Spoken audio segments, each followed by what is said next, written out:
సభకు నమస్కారం. ఇప్పటిదాకా సినిమా గురించి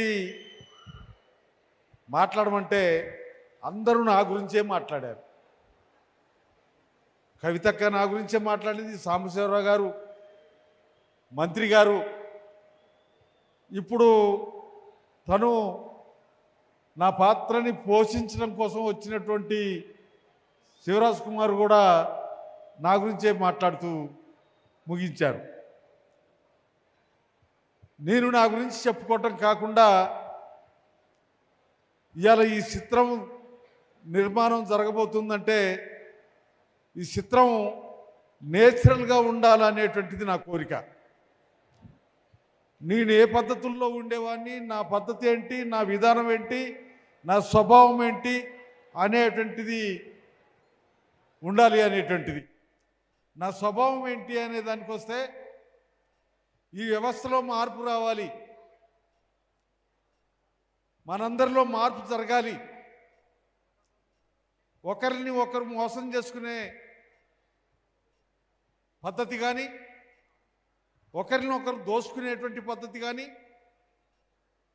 ఇక్కడ చిన్నోడు పెద్దోడు అనేటువంటి తేడా కానీ లేనటువంటి వ్యవస్థ కావాలని చెప్పి నేను కోరుకుంటున్న నా స్వభావం అది.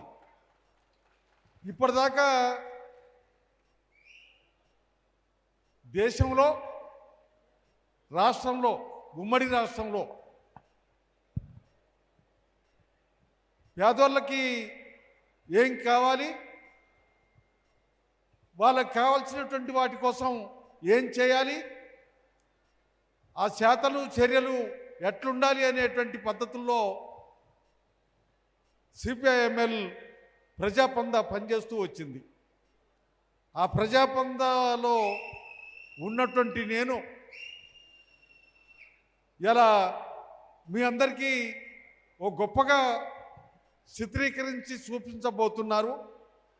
ఇప్పుడు మాట్లాడినటువంటి వాళ్ళు కూడా నన్ను గొప్ప నాయకుడిగా మాట్లాడారు.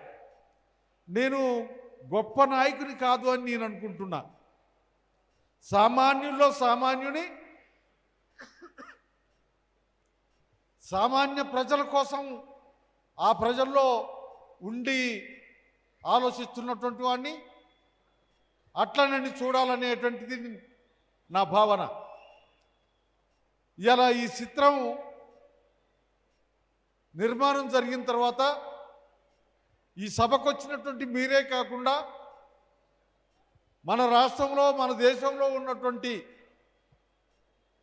ప్రజలందరూ చూసి ఆ మార్పుకి స్పందిస్తారని చెప్పి, ఆ మార్పుని అమలు చేస్తారని ఆశిస్తారని నేను కోరుకుంటున్నా, భావిస్తున్నా.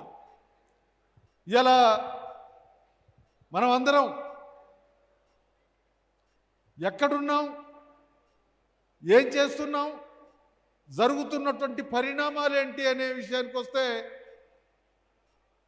మనల్ని పాలించేటువంటి పాలకులు, ప్రభుత్వాలు మనకు సాలినంత సౌకర్యాలు కల్పిస్తలేరు. మనకున్నటువంటి సమస్యలన్నింటినీ పరిష్కరించే స్థితిలో లేరు. అందుకనే ఆ సమస్యల పరిష్కార దిశగా ప్రయాణం చేయాల్సినటువంటి అవసరం ఉంది. మనం కళ్ళు తెరవడం కాకుండా మన పాలకుల్ని కళ్ళు తెరిపించాలి అనేటువంటి భావన నేను భావిస్తున్నాను. కళ్ళు తెరుచుకొని ఉన్నారా, మూసుకొని ఉన్నారా అనేటువంటి దానికి వస్తే ఎప్పటికప్పుడు గొప్పలు చెప్తున్నారు, హామీలు ఇస్తున్నారు. కానీ ఆ గొప్పలకి సంబంధం లేనటువంటి పద్ధతుల్లో, హామీల్ని అమలు చేసే పద్ధతుల్లో లేరు అనేటువంటిది మనకందరికీ కనపడుతుంది. అందుకని ఈ సినిమా, ఈ పిక్చరు, ఈ చిత్రం దాన్ని చూపేయబోతుంది అని నేను భావిస్తున్నా. 3 సంవత్సరాల నుండి డైరెక్టర్ పర్మస్ దీనికి సంబంధించినటువంటి నాకు సంబంధించిన నా బాల్యం నుంచి మొదలుకొని ఇప్పటిదాకా ఏంటి అనేటువంటి దాన్ని తెలుసుకున్నటువంటి హిస్టరీని ఇప్పుడు మన ముందు ఉంచబోతున్నాడు. ఏదైతే మొత్తానికి ఈ చిత్రం నిర్మాణం జరగాలన్నా దానికి కావాల్సినటువంటి గ్రౌండు, దానికి కావాల్సినటువంటి యంత్రాంగం ఇవన్నీ అవసరం. దాంట్లో మరి మనం ఎన్టీ రామారావుని చూసాం, ఇప్పుడు చిరంజీవి గారిని చూస్తున్నాం, ఇంకా చాలామంది సినిమా యాక్టర్లని చూస్తున్నాం, ఆ సినిమాలు చూస్తున్నాం. అటువంటి యాక్టర్గా ఉన్నటువంటి శివరాజ్ కుమార్ గారు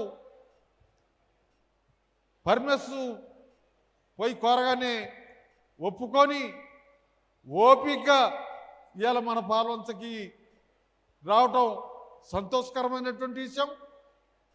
ఆయన ఆ చిత్రాన్ని మనందరికీ ఉపయోగపడే పద్ధతుల్లో, ఈ వ్యవస్థలో మార్పుకు కావలసినటువంటి పద్ధతుల్లో వ్యవహరిస్తాడని, యాక్షన్ చేస్తాడని చెప్పి భావిస్తున్నా. ఇలా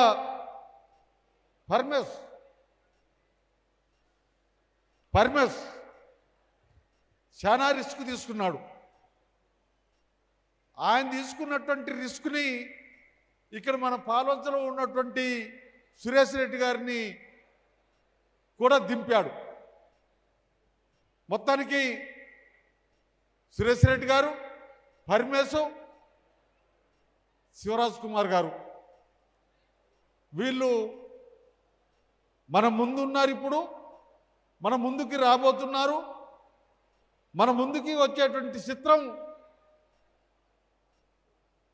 ప్రజలకి ఉపయోగపడే పద్ధతుల్లో, ప్రజలు ఆలోచించే పద్ధతుల్లో, ప్రజల్లో మార్పు వచ్చే పద్ధతుల్లో ఉండాలని చెప్పి కోరుకుంటూ సెలవు తీసుకుంటున్నాను.